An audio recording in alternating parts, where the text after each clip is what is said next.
At Wren House, looking at 8 steps in the creative process for making a road, a river, a way for justice and harmony for all as creatives. The first step is to have a fondest dream. The second step is to change the abstraction of the dream into a very potent vision. The third step we're looking at right now is to do our research, to really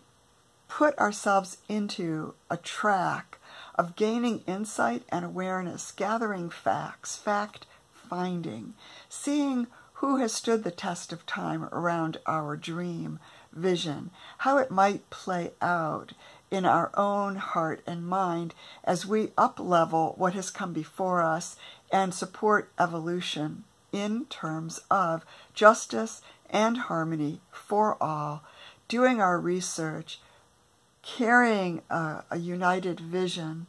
and recognizing that each and every day,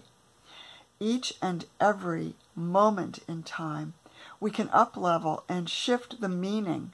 of the dream vision.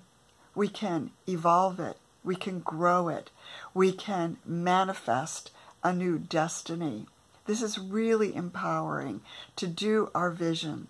research, to go to the library, to Google,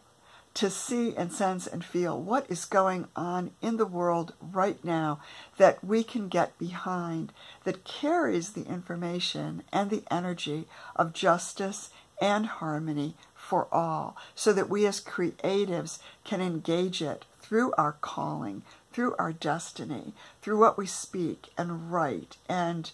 dance and share. See you for step 4 soon.